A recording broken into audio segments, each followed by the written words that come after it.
আসসালামু আলাইকুম প্রিয় দর্শকগণ, আপনাদের সবাইকে স্বাগতম আমাদের প্রিয় ইসলামিক চ্যানেল জান্নাতের বার্তাতে। আজকের ভিডিওটি এমন একটি গুরুত্বপূর্ণ বিষয় নিয়ে, যা প্রতিটি মা বাবার হৃদয়ের গভীরে লুকিয়ে থাকা একটি স্বপ্ন, নিজের সন্তানের সফলতা, নেককার জীবন এবং দুনিয়া ও আখেরাতে কল্যাণ। আমরা সবাই চাই আমাদের সন্তান যেন আল্লাহর প্রিয় বান্দা হয়, জীবনে সফল হয় এবং ভালো মানুষ হিসেবে গড়ে ওঠে। কিন্তু প্রশ্ন হলো, শুধু দুনিয়াবি চেষ্টা করলেই কি সন্তানের প্রকৃত সফলতা সম্ভব, নাকি এর জন্য প্রয়োজন আল্লাহর সাহায্য, দোয়া এবং কোরআনের নির্দেশনা? আজকের এই ভিডিওতে আমরা আলোচনা করব কোরআনের একটি শক্তিশালী দোয়া, যা সূরা ইব্রাহিমে উল্লেখ রয়েছে এবং যেটি নিয়মিত পড়লে সন্তানের জীবনে বরকত, হেদায়ত এবং সফলতা আসতে পারে ইনশাআল্লাহ। আল্লাহ তাআলা কোরআনে বলেন, রব্বিজআলনি মুকিমাস সালাতি ওয়া মিন যুররিয়্যাতি, অর্থাৎ, হে আমার রব, আমাকে নামাজ কায়েমকারী বানান এবং আমার সন্তানদের মধ্যেও তা প্রতিষ্ঠিত করুন। সূরা ইব্রাহিম 40। এই দোয়াটি শুধু একটি বাক্য নয়, বরং একজন মুমিনের অন্তরের গভীর আকাঙ্ক্ষা, যেখানে সে নিজের এবং তার সন্তানের হেদায়ত কামনা করে। প্রিয় নবী সাল্লাল্লাহু আলাইহি ওয়াসাল্লাম বলেছেন, ইযা মাতাল ইনসানুন কাতাআ আনহু আমালুহু ইল্লা মিন সালাসিন, অর্থাৎ, মানুষ মারা গেলে তার আমল বন্ধ হয়ে যায়, তবে তিনটি জিনিস ব্যতীত। তার মধ্যে একটি হলো নেক সন্তান, যে তার জন্য দোয়া করে। এটি আমাদের বুঝিয়ে দেয় সন্তানকে সঠিক পথে গড়ে তোলা কতটা গুরুত্বপূর্ণ। আজকের ভিডিওতে আমরা বিস্তারিতভাবে জানব কিভাবে এই আয়াতটি নিয়মিত পড়তে হবে, কিভাবে দোয়া করতে হবে এবং কিভাবে আপনার সন্তানের জীবনে আল্লাহর রহমত ও সফলতা আনতে পারেন ইনশাআল্লাহ। ভিডিওটি মনোযোগ দিয়ে দেখুন, কারণ শেষ পর্যন্ত এমন কিছু গুরুত্বপূর্ণ নসিহত থাকবে যা আপনার দৃষ্টিভঙ্গি পরিবর্তন করে দিতে পারে। ভিডিও শেষে কমেন্ট বক্সে অবশ্যই আস্তাগফিরুল্লাহ লিখে নিজের অন্তরকে পরিশুদ্ধ করুন এবং আল্লাহর কাছে ক্ষমা প্রার্থনা করুন। প্রিয় দর্শকগণ, আপনি যদি আপনার সন্তানের উজ্জ্বল ভবিষ্যৎ চান, তাহলে এখনই আমাদের চ্যানেল জান্নাতের বার্তা সাবস্ক্রাইব করুন এবং ভিডিওটি শেষ পর্যন্ত দেখুন, কারণ এই ভিডিওটি আপনার জীবনের জন্য হতে পারে একটি গুরুত্বপূর্ণ পরিবর্তনের সূচনা ইনশাআল্লাহ।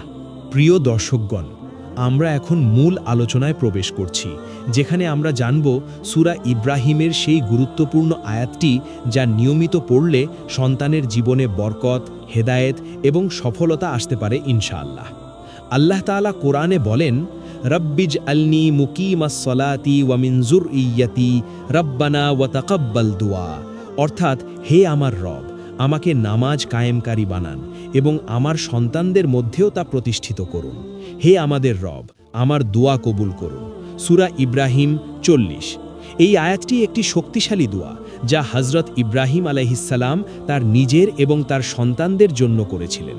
এখানে আমরা দেখতে পাই, তিনি শুধু নিজের জন্য নয়, বরং তার ভবিষ্যৎ প্রজন্মের জন্যেও আল্লাহর কাছে দোয়া করেছেন। প্রিয় দর্শকগণ, সন্তানের সফলতা কেবল দুনিয়াবী শিক্ষা বা ধন সম্পদের উপর নির্ভর করে না, বরং এটি আল্লাহর হেদায়েত, তৌফিক এবং দোয়ার বরকতের উপর নির্ভরশীল। যখন একজন মা বাবা আন্তরিকভাবে আল্লাহর কাছে সন্তানের জন্য দোয়া করেন, তখন সেই দোয়া সন্তানের জীবনে পরিবর্তন এনে দেয়। নবী করিম সাল্লাল্লাহু আলাইহি ওয়াসাল্লাম বলেছেন, সালাসু দাওয়াতিন মুস্তাজাবাতুন লা শাক্কা ফীহিন্না, দাওয়াতুল ওয়ালিদি লিওয়ালাদি, অর্থাৎ, তিনটি দোয়া অবশ্যই কবুল হয়। তার মধ্যে একটি হলো সন্তানের জন্য পিতামাতার দোয়া। এটি আমাদের শেখায় মা বাবার দোয়ার শক্তি কতটা গভীর। এখন প্রশ্ন হলো, এই আয়াতটি কিভাবে পড়বেন? প্রিয় দর্শকগণ, প্রতিদিন নামাজের পর বা ফজরের সময় এই দোয়াটি অন্তরের গভীরতা ও বিশ্বাসের সাথে পড়ুন। শুধু মুখে পড়া নয়, বরং এর অর্থ উপলব্ধি করে পড়া অত্যন্ত জরুরি। আপনি যখন বলছেন রব্বিজআলনি মুকিমাস সালাতি, তখন মনে মনে আল্লাহর কাছে অঙ্গীকার করুন যে আপনি নিজেও নামাজ কায়েম করবেন এবং আপনার সন্তানদেরও নামাজের প্রতি উৎসাহিত করবেন। কারণ আপনি নিজে যদি আমল না করেন, তাহলে সন্তানের উপর তার প্রভাব পড়বে না। প্রিয় দর্শকগণ, সন্তানকে সফল করতে হলে শুধু দোয়া করলেই হবে না, সাথে সাথে সঠিক শিক্ষা ও পরিবেশ দিতে হবে। আপনার সন্তানকে ছোটবেলা থেকেই নামাজ, কোরআন এবং ইসলামের মৌলিক শিক্ষা দিন। তার সাথে ভালো আচরণ করুন, কারণ আপনার আচরণই তার চরিত্র গঠনে সবচেয়ে বড় ভূমিকা রাখে। আল্লাহ তাআলা কোরআনে বলেন, ইয়া আইয়ুহাল্লাযীনা আমানু কু আনফুসাকুম ওয়া আহলিকুম নারা, অর্থাৎ হে ঈমানদারগণ, তোমরা নিজেদের এবং তোমাদের পরিবারকে জাহান্নামের আগুন থেকে রক্ষা করো। সূরা তাহরিম 6। এই আয়াত আমাদের দায়িত্বের কথা স্মরণ করিয়ে দেয়। এছাড়াও দুয়ার সাথে সাথে নিজের সন্তানের জন্য নিয়মিত ইস্তেগফার করুন, কারণ ইস্তেগফার জীবনের সব সমস্যার সমাধান নিয়ে আসে। আল্লাহ তাআলা বলেন, ফাকুল তুস্তাগফিরু রব্বাকুম ইন্নাহু কানা গাফফারা ইউরসিলিস সামাআ আলাইকুম মিদরারা, অর্থাৎ তোমরা তোমাদের রবের কাছে ক্ষমা প্রার্থনা করো, তিনি আকাশ থেকে বৃষ্টি বর্ষণ করবেন এবং তোমাদেরকে সম্পদ ও সন্তান দ্বারা সাহায্য করবেন। সূরা নূহ 10-12। এই আয়াত স্পষ্টভাবে দেখায় ইস্তেগফার সন্তানের জন্য বরকতের কারণ হতে পারে। প্রিয় দর্শকগণ, সবশেষে মনে রাখবেন, সন্তানের সফলতা আল্লাহর হাতে।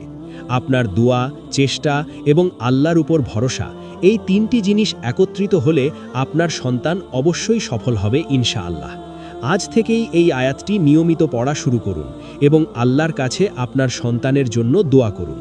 ভিডিওটি মনোযোগ দিয়ে দেখুন এবং কমেন্ট বক্সে আস্তাগফিরুল্লাহ লিখে নিজের অন্তরকে পরিশুদ্ধ করুন।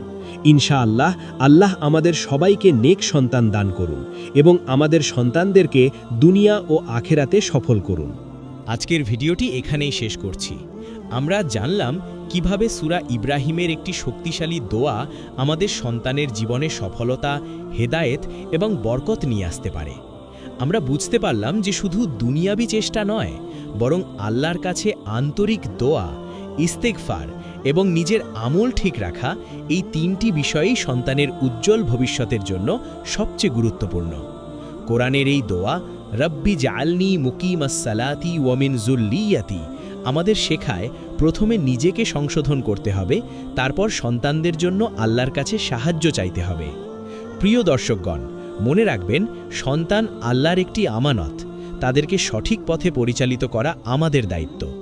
আপনি যদি প্রতিদিন এই দোয়াটি আন্তরিকতার সাথে পড়েন এবং সন্তানের জন্য নিয়মিত দোয়া করেন, ইনশাআল্লাহ আল্লাহ আপনার দোয়া কবুল করবেন এবং আপনার সন্তানের জীবনে বরকত দান করবেন।